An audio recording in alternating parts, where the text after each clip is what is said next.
Səfərin oğlu Darxan İnsanlar şeirində yazır ki, özün bilirsən də, mən nə deyim ki, darxan insanın vaxtı da getməz. Darıxmaq eşqin bir simvoludur, insan duyğuları bir ömür bitməz. Bəzən məsafələr ayırar səni, fikrin dağınıq, gözlərin yolda. Bəzən bir darıxmaq məhv edər məni, sən isə xəyallar astanasında.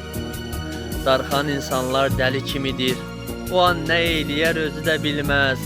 Darxan insanlar uşaq kimidir, kim ona can desə dərdini söyləyər. Nə edək bizə də bu cür yazılıb, ruhun da darıxmaq dərin nazıdır. Hicran möhrü ilə könül qazılıb, səssiz bir duadır bitmək bilməyir. Hicran möhrü ilə könül qazılıb, səssiz bir duadır bitmək bilməyir. Səssiz bir duadır bitmək bilməyir.